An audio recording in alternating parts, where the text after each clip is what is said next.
کہ اگر کسی شخص کو حق اور باطل کی پہچان میں کنفیوژن ہو کہ حق کیا ہے باطل کیا ہے، تو وہ یہ دیکھ لے کہ باطل کے تیروں کا رخ کس طرف ہے، باطل کون سی چیز زیادہ سے زیادہ پھیلانا چاہتا ہے، تو یہ اس کی علامت ہے کہ یہ یقیناً حق ہے۔ اس وقت دنیا میں جتنی دولت، جتنا پیسہ دو چیزوں کو خرچ کرنے میں سرو ہو رہا ہے، دو چیزوں کو سوسائٹی میں پروموٹ کرنے میں لگ رہا ہے، اتنا پیسہ کسی چیز پہ نہیں لگ رہا۔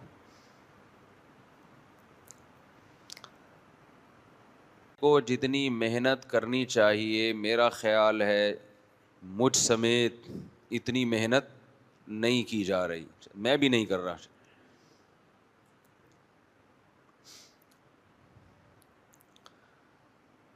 یہ دو چیزیں ہیں، ایک معاشی نظام کہ پیسہ چند ہاتھوں میں سمٹ کے جائے، غریب کی غربت ختم نہ ہو،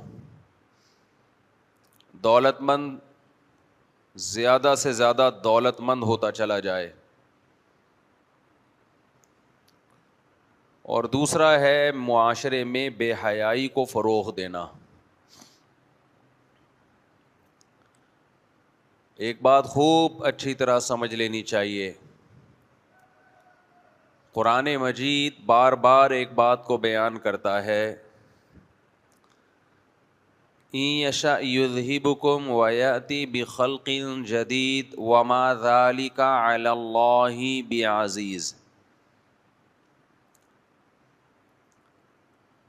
مجھے شروع میں اس آیت کا صحیح مفہوم سمجھ میں نہیں آتا تھا کہ اللہ تعالیٰ ایسی دھمکیاں کیوں دیتے ہیں۔ وہ دھمکی کیا ہے کہ میں تم سب کو جہنم کی آگ میں ڈال دوں، تم سب کو عذاب میں ہلاک کر دوں، یہ کام مجھ پہ بھاری نہیں ہے۔ ایک تو ہوتا ہے کہ یہ کام میں کر سکتا ہوں، میری طاقت اور قدرت میں ہے، یہاں طاقت اور قدرت کا ذکر نہیں کیا۔ بعض چیزیں انسان کے طاقت اور قدرت میں ہوتی ہیں، لیکن وہ کرتا اس لیے نہیں ہے کہ اس کی طبیعت پہ یہ چیز بہت بوجھل ہوتی ہے، طبیعت ذہنی طور پہ تیار نہیں ہوتا انسان۔ آپ کے ہاتھ میں بندوق ہے، ایک شخص آپ کا قرضہ لے کے بھاگا ہوا ہے، آپ کو وہ تنہائی میں ملتا ہے، آپ اگر اسے قتل کر دو تو کوئی پوچھنے والا نہیں ہے، تو آپ کے پاس طاقت اور قدرت تو ہے، لیکن عز علیک ھذا الامر، عزیز کا معنی یہ کام آپ کی طبیعت پہ شاق گزرے گا کہ یار میں پیسوں کے مقابلے میں ایک انسانی جان کو کیوں قتل کر دوں، اتنا بڑا قصور تو نہیں ہے اس کا، اتنی بڑی غلطی تو نہیں ہے اس کی۔ تو یہ چیز انسان کی طبیعت پہ بوجھ بنتی ہے، بھائی سزا کا مستحق ہو بھی تو دل نہیں مانتا اس کام کے لیے۔ بعض دفعہ بہت سارے لوگ سزا کے مستحق ہوتے ہیں، حکومت کے پاس یہ پاور ہوتی ہے کہ ان سب لوگوں کو سزا دے، لیکن گورنمنٹ یہ کہہ کے چھوڑ دیتی ہے کہ ہم اتنی ساری پبلک کو پنشمنٹ نہیں دے سکتے، اتنے سارے لوگ اس میں مبتلا ہو جائیں گے۔ جو گناہ سوسائٹی میں عام ہو جاتا ہے، ہم کہتے ہیں نا بھائی جو گناہ کر رہا ہے اس کا بائیکاٹ کرو، تو لوگ جواب میں کیا کہتے ہیں، بھائی کوئی ایک آدمی کر رہا ہوتا تو ہم بائیکاٹ کرتے، یہاں تو سارے اس جرم میں مبتلا ہیں، کس کس کا بائیکاٹ کریں۔ تو طبیعت پہ یہ چیزیں کیا گزرتی ہیں، شاق، جس کو اردو میں کہتے ہیں شاق گزرتا ہے مجھ پہ۔ تو قرآن یہ کہتا ہے کہ دنیا میں سب لوگ اللہ کے نافرمان بن جائیں، تو اللہ یہ نہیں کہہ رہے کہ مجھے طاقت اور قدرت ہے کہ میں سب کو سزا دوں، سب کو آگ میں ڈال دوں، یہ نہیں کہہ رہے، بلکہ کہہ رہے ہیں وما ذالک علی اللہ بعزیز، یہ میری طبیعت پہ شاق نہیں گزرے گا یہ عمل، یعنی مجھے یہ نہیں لگے گا کہ اتنے سارے لوگوں کو کیوں عذاب دوں میں، چلو 2-4 ہوتے۔ یہ بہت زبردست دھمکی ہے۔ یہ جو بے حیائی کا طوفان ہماری سوسائٹی میں پھیل گیا ہے، ٹک ٹاک پہ لڑکیاں بے غیرت بن چکی ہیں، کوئی باپ پوچھنے والا نہیں، کوئی بھائی پوچھنے والا نہیں۔ پہلے شادی بیاہ میں ناچ گانے ہوتے تھے، بھنگی چمار قسم کے لوگ، ان کی عورتیں ناچتی تھیں، لوگ برا سمجھتے تھے کہ یہ بھنگیوں کا خاندان ہے، ان کی عورتیں مردوں کے سامنے ناچتی ہیں، میراثی ہیں، ڈھولکی ہیں، خاندانی لوگ نہیں ہیں۔ لیکن اب یوٹیوب کی دنیا جب سے عام ہوئی ہے، سارے ڈھول کی میراثی نکل کے، بولو آپ کو نہیں پتا ڈھول کی میراثی کسے کہتے ہیں؟ سارے ڈھول کی ایکسپوز ہو رہے ہیں، بتا رہے ہیں کہ ہمارا خاندان یہ ہے، ہماری خاندانی روایات یہ ہیں۔ جو کام اداکاراؤں کا ہوا کرتا تھا وہ گھر گھر میں، کزنیں ناچ رہی ہیں اپنے کزن کے سامنے، بہنیں ناچ رہی ہیں بھائیوں کے سامنے۔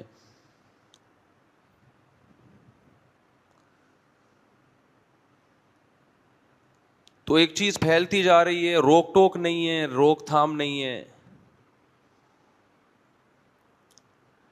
جس نے بنایا، جس نے پیدا کیا، اس کو ایسا ڈکشنری سے نکالا ہے، ایسا اس کو پسے پش ڈالا ہے، جس کا یوٹیوب چینل نہ چل رہا ہو اپنی خوبصورت بیوی کو لے آئے گا وہ چلانے کے لیے۔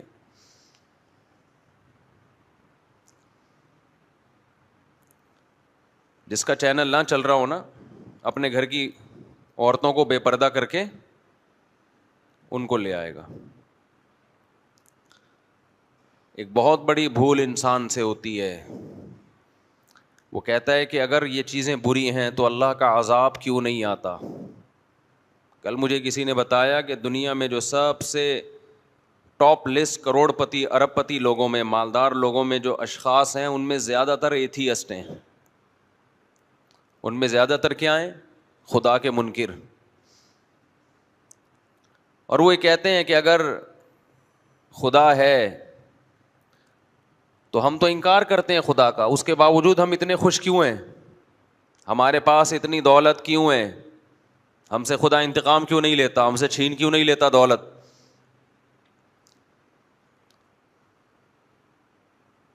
یہ وہی احمقانہ قسم کا سوال ہے جس سے قرآن بھرا ہوا ہے، ہر پیغمبر کو یہ طعنہ دیا گیا، ہر پیغمبر کو قوم کے گنہگار لوگوں نے، بے حیا لوگوں نے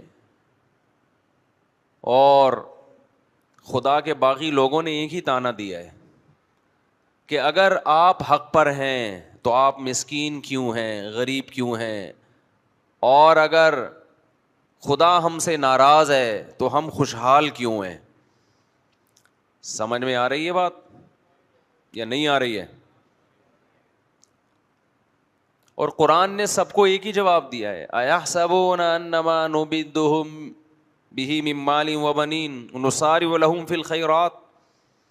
یہ بے وقوف یہ سمجھ رہے ہیں کہ ہم نے ان کو دولت اولاد دے دی، ان کو مضبوط کر دیا، تو کیا ہم ان سے خوش ہیں، اور کیا ہم ان کو ان کا اجر دے رہے ہیں دنیا میں؟ بل لا یشعرون، اللہ کہتے ہیں نا، ان کے جو اوپر کا چیمبر ہے وہ کام بولو نہیں کرتا۔ یہ ایگزامینیشن ہال کو، امتحان گاہ کو کامیابی سمجھ رہے ہیں، حالانکہ یہ تو امتحان گاہ ہے۔ ایک آدمی امتحان گاہ میں بیٹھا ہو، ایگزامینیشن ہال میں بیٹھا ہو، پیپر حل نہیں کر رہا، پانی مانگ رہا ہے تو پانی مل رہا ہے، چائے مانگ رہا ہے تو چائے مل رہی ہے، لوگ اسے کہہ رہے ہیں کہ اللہ کے بندے تو بیٹھ کے پیپر حل کر، تیرا فیوچر تاریک ہے، وہ جواب میں کہتا ہے کہ فیوچر تاریک ہوتا تو حال میرا پریزنٹ بھی تو برا ہوتا, وہ تو بہت اچھا ہے. دیکھو جتنے سکون سے میں بیٹھا ہوں, وہ جو پیپر دینے والے لوگ ہیں ان کے کیسے پسینے چھوٹ رہے ہیں. آپ کی سمجھ میں ہی نہیں آ رہا تو اس بیچارے کی سمجھ میں کہاں سے آئے گا جس کو دولت کے نشے نے بگاڑ دیا. مثال سمجھ میں آ رہی ہے. ایگزامینیشن ہال میں بندہ بیٹھا ہوا ہے, پیپر حل نہیں کر رہا اور کہہ رہے میری ساری ضرورتیں یہاں پوری ہو رہی ہیں تو میں تو خوش ہوں. اور وہ دیکھو جو پیپر حل کرنے میں لگا ہوا ہے اس کے پسینے کیسے چھوٹ رہے ہیں. اسے تو نہ چائے کا ٹائم مل رہا ہے نہ پانی کا ٹائم مل رہا ہے. اس کا مطلب میں کامیاب ہوں. کوئی عقل مند وہاں بیٹھا ہوگا تو اسے کیا کہے گا کہ بھائی تیری اوپر کی کھوپڑی کام بولو نہیں کر رہی. تو ایگزامینیشن ہال کو سمجھتا ہے کہ یہ کامیابی ہے. دیکھو تم مسجد سے باہر نکلو گے نا یا مدرسے سے باہر نکلو گے, دو ہی جگہیں ہیں جہاں اللہ اللہ سکھایا جاتا ہے. اس کے علاوہ کہیں بھی اللہ سکھایا نہیں جاتا. ہر جگہ دولت, شہرت, پیسہ, عیاشی. یونیورسٹیوں میں یہ سکھایا جا رہا ہے, کالجز میں یہ سکھایا جا رہا ہے.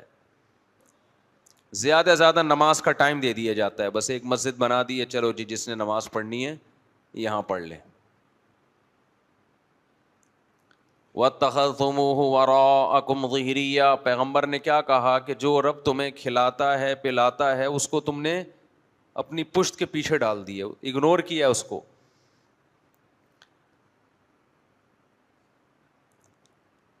کس قدر شدید وعیدیں مرد اور عورت کے اختلاط پر. کیسے سورہ نور میں اللہ نے عورت کے لیے پردے کے حکام نازل کیے. ہم تو اس کو رو رہے ہیں کہ گھروں میں بھابیاں پردہ کریں دیور سے, جیٹ سے. یہ تو اللہ کا حکم ہے. لیکن آپ ماحول دیکھو, ایسا بند ٹوٹا ہے بے حیائی کا, ایسا ٹوٹا ہے.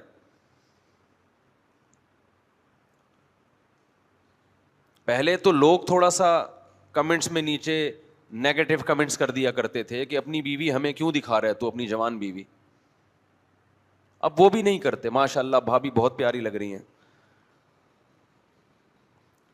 خوب سمجھ لو, ایک ایک جملہ جو آپ کی زبان سے نکلتا ہے نا, یہ نوٹ ہو رہا ہے کس کے دربار میں؟ اللہ نہیں چھوڑے گا. گناہ کرنے والا اور گناہ کو پروموٹ کرنے والا اللہ کی نظر میں بولو برابر ہیں. آپ بولو کہ بھئی یہ بھابھی بہت پیاری ہے, ان کو چھپاؤ, ہمیں کیوں دکھا رہے ہو اپنی بیوی.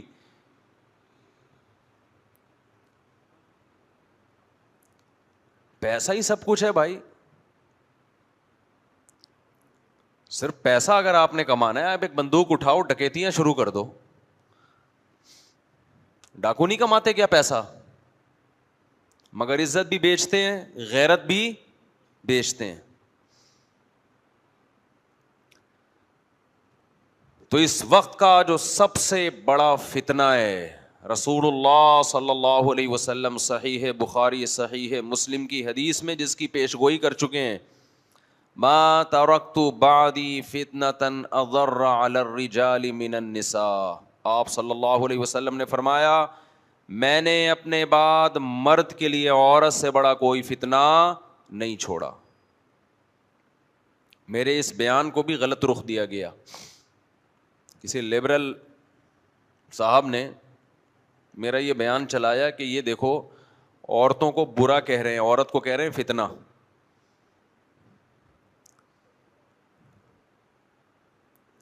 عورت کو فتنہ اس سینس میں نہیں کہا گیا کہ وہ آپ کی بیوی ہے, ماں ہے, بیٹی ہے, بہن ہے. عورت کو فتنہ اس سینس میں کہا گیا ہے کہ اگر آپ حلال و حرام کا فرق نہیں کرتے, آپ یہ باؤنڈری کراس کرتے ہو حلال و حرام کی, تو سب سے زیادہ تباہ کرنے والی چیز کون سی چیز ہے؟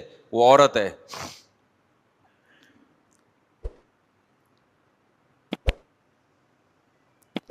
جو لوگ اپنے گھر کی عورتوں کو بے پردہ ہو کے لا رہے ہیں صرف پیسہ کمانے کے لیے, تو فتنے میں تو پڑ گئے وہ. ایک بات کا جتنے لوگ یہاں بیٹھے ہیں عزم کریں, یا جو بھی بیان سن رہے ہیں, دیکھو انسان کی شرافت اس کے کیریکٹر کا پتہ اس کی نظروں سے چلتا ہے.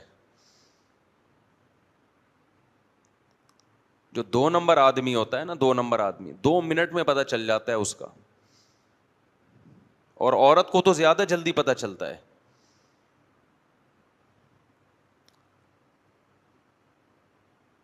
ہمارے ایک دوست نے بتایا, میرے پاس تو کیسز آتے ہیں نا, بیسیوں قسم کے واقعات آتے ہیں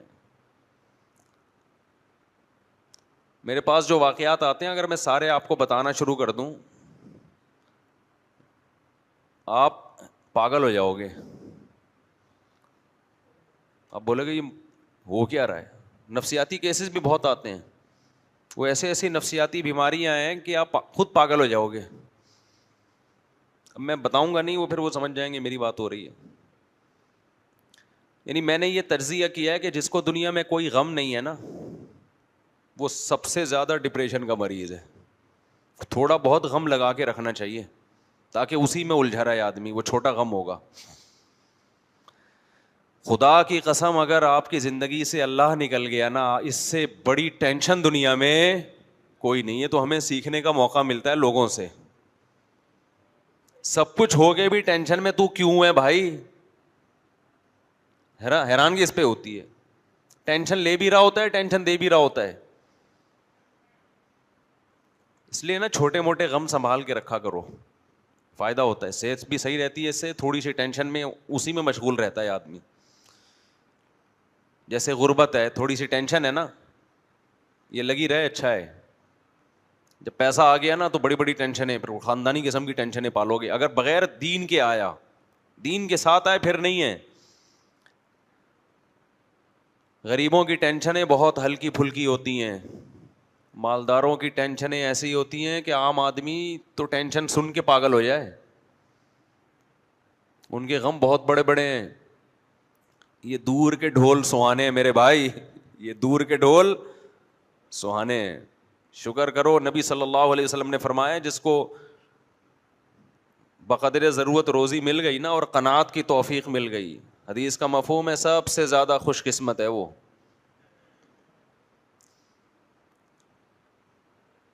تو میں واقعہ کیا سنا رہا تھا, دماغ سے ہی نکل گیا یار. ایک واقعہ آیا تھا دماغ میں. آپ لوگ بھی میری طرح ہی ہو, فارغ بالکل. بات چل رہی تھی نا جی, بے حیائی کی بات تو چل رہی تھی. ایک واقعہ آیا تھا دماغ میں, چلو خیر. جی ہاں صحیح, اب یاد آیا مجھے. تو ایک صاحب نے بتایا کہ یہ جو ٹھرکی مرد ہوتے ہیں نا, ٹھرکی مرد, دوسروں کی عورتوں کو دیکھنے کا شوق ہوتا ہے جن کو, دل میں آج سے عزم کر لو کہ کردار کا 1 نمبر بننا ہے. دیکھو کردار کا 2 چیزوں سے پتہ, 3 چیزوں سے پتہ چلتا ہے, 2 بھی نہیں بلکہ اصل میں وہ 2 ہی چیزیں ہیں, لیکن ان کو ہم ڈیٹیل میں جانے کے لیے 3 حصوں میں ڈیوائڈ کر دیتے ہیں. انسان میں خیانت نہ ہو, سمجھ رہے ہیں کیا نہ ہو, خیانت نہ ہو. اور یہ قناعت کے بغیر نہیں آتی. 2 نمبر آدمی نا, 2 نمبر, چاہے وہ نمازی ہو چاہے وہ روزے دار ہو, 2 نمبر اللہ کو پسند نہیں ہے. ہمارے ہاں 2 نمبریاں بہت ہیں. خیانتیں بہت ہیں. خیانت کا مطلب کیا ہے, کسی نے آپ کے پاس کوئی امانت رکھوائی, آپ پہ ٹرسٹ کر کے, آپ پہ اعتماد کر کے کہ 1 نمبر آدمی ہے, آپ نے اسی کی چیز دبا لی یا اسی میں سے چوری کر لی. بہت بڑا جرم ہے یا نہیں؟ ایک شخص آپ پہ اعتماد کر رہا ہے اور آپ اسی تھالی میں چھید کر رہے ہو, آستین کے سانپ بن رہے ہو.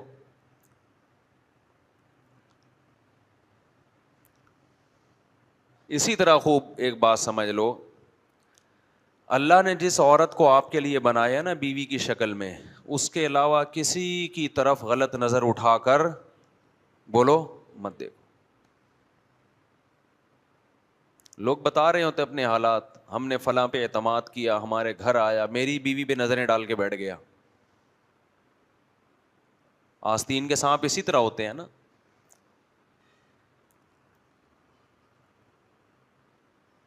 گھر میں کسی طرح ٹیوشن پڑھانے کے بہانے گھسے, اسی کی بچی پہ نظریں ڈالنا. اور ماں باپ میں بھی غیرت نہیں ہے, جوان لڑکوں کو ٹیچر بنا کے اپنی بیٹیوں کو پڑھا رہے ہیں, ان سے پتہ نہیں کس دنیا میں رہتے ہیں. جب غیرت ختم ہو جائے تو پھر جو چاہے بولو کرو.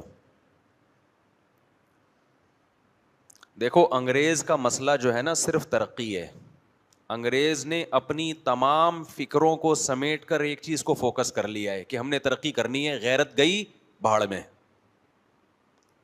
ہم بھی کیا بن رہے ہیں بولو نا, انگریز.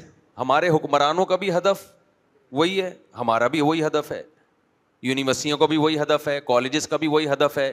تو غیرت ویرت یہ کچھ دنوں میں ڈکشنری سے یہ الفاظ نکل جائیں گے, لوگ پوچھا کریں گے یار یہ ہم اپنے باپ دادا سے سنا کرتے تھے حیا شرم غیرت یہ کیا ہے. وہ کہیں گے اس پہ ایک مقالہ لکھا ہے ایک فلاں کالم نگار نے, کچھ غیرت کے بارے میں کچھ لکھا ہے, ونس اپون اے ٹائم ہوا کرتی تھی.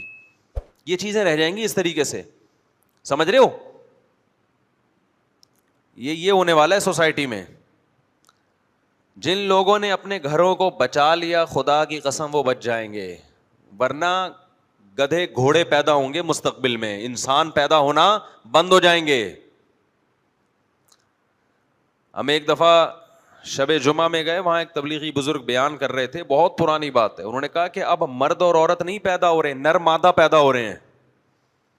مرد اور عورت پہلے زمانے میں پیدا ہوا کرتے تھے, اب کیا پیدا ہو رہا ہے نر مادہ. نر کی ڈیفینیشن ہے مادہ کی طرف بھاگے, مادہ کی ڈیفینیشن ہے نر کو دیکھ کے نر کی طرف بھاگے. جانوروں میں مرد عورت ہوتے ہیں, نر مادہ ہوتے ہیں, نر مادہ ہوتے ہیں. نر کو جہاں مادی نظر آئے گی بھاگے گا اس کی طرف. وہ یہ بھی نہیں دیکھتا کہ مجھے کوئی دیکھ رہا ہے کہ نہیں دیکھ رہا, پبلک پلیس ہے یا کوئی کہیں میں تنہائی میں ہوں, وہ نہیں دیکھے گا یہ میری بیوی ہے یا نہیں ہے. گدھا دیکھتا ہے, گدھے کو جب گدھی نظر آتی ہے تو کوئی اس میں غیرت اور شرم اور حیا ہے اس میں. تو یہ جو انسان پیدا ہوں گے نا فیوچر میں, جو سوسائٹی, سائنسدان تو ہوں گے, اچھے ڈاکٹر بھی ہوں گے, اللہ کی نظر میں گدھے گھوڑے ہوں گے. یہ دیکھو ہم انسانوں سے پوچھتے ہیں کہ مہذب کون ہے اور غیر مہذب کون ہے. انسانوں کی نظر میں تہذیب کا معیار ایک الگ ہے. انسانوں کی نظر میں مہذب انسان وہ ہے جو 3 پیس سوٹ اور ٹائی میں گھومتا ہو, پیسوں کے معاملے میں 2 نمبری نہ کرے اور نوٹ چھاپنے کی مشین ہو. یہ مہذب آدمی ہے انسانوں کی نظر میں. چاہے وہ زنا کرتا ہو, ہومو سیکسولیٹی میں مرتکب ہو, اس سے ان کی صحت پہ کوئی ابا اماں کو اولڈ ہاؤس میں جمع کرا دے, رشتہ داری توڑتا ہو, اس سے کوئی فرق نہیں پڑتا. انسانوں کی نظر میں ایک عورت 1 مہینے میں 100 دفعہ زنا کرتی ہے, بدکاری کرتی ہے, وہ غیر مہذب نہیں ہے, کیونکہ کہتے ہیں اس کا پرسنل معاملہ ہے. یہ اللہ کی نظر میں میرے بھائی اس کو مہذب نہیں کہتے. اللہ کی نظر میں وہ غریب جو ٹماٹر کا ٹھیلا لگا کے ٹماٹر بیچتا ہے اور دھوتی بنیان میں گھومتا ہے, لیکن نہ 2 نمبری کرتا ہے نہ خیانت کرتی ہیں اس کی آنکھیں, تو اللہ کی نظر میں یہ مہذب ہے. اور جو پہلا ہے وہ گدھے گھوڑوں جیسا ہے اللہ کی نظر میں. سمجھ میں آ رہی ہے بات کہ نہیں آ رہی ہے؟ اسی بات کو ہم سمجھا رہے ہیں. اخلاق اور تہذیب کا کرائیٹیریا جو خدا نے بتایا اس کو ماننا پڑے گا آپ کو. آپ پوچھ رہے ہو غیروں سے, انسانوں سے پوچھ رہے ہو, کلچر سے پوچھ رہے ہو, آپ کلچر تباہ کرے گا آپ کو. کلچر غلط سمت میں لے کے, کلچر خودکشیوں کی طرف لے کے جا رہا ہے, ڈپریشن کی طرف لے کے جا رہا ہے.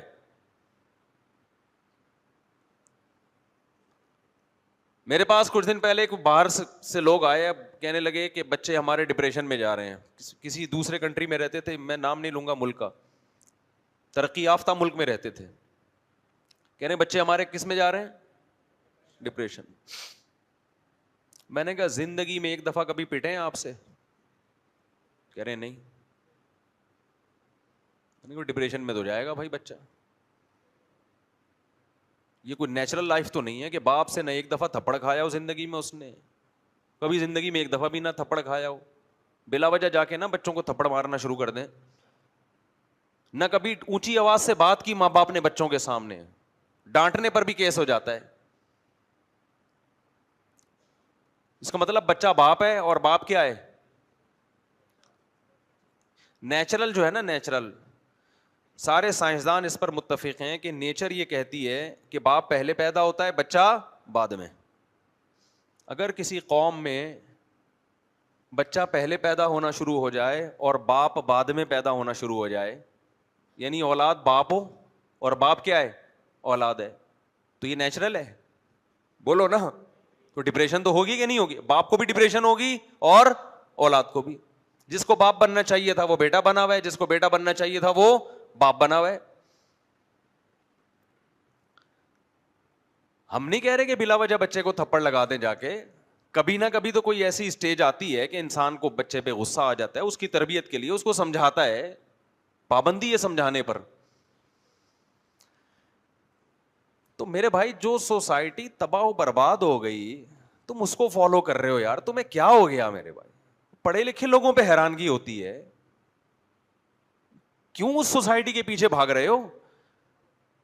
لوگوں کے دماغ میں ایک بہت بڑا فطور ہے کہ اگر وہ خراب ہیں تو اتنی ترقی کیسے کر لی. بھائی یہ ترقی خراب ہونے کی وجہ سے نہیں کی ہے, یہ خراب نہ ہوتے تو اور آگے نکل جاتے.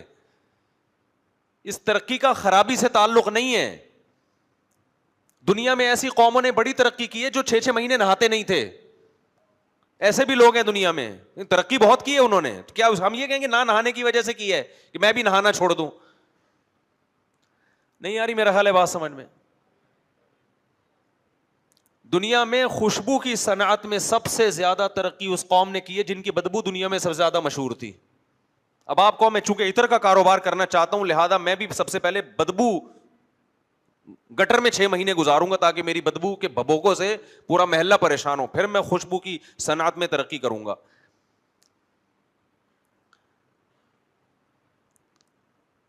جو عقل وحی کی نور کے بغیر استعمال ہوتی ہے نا, جس میں قرآنی تعلیمات نہ ہو اور عقل برائے عقل ہو, وہ عقل انسان کو تباہ و برباد کرتی ہے, تباہ و برباد کرتی ہے, جیسے کہ کر دیا ہے.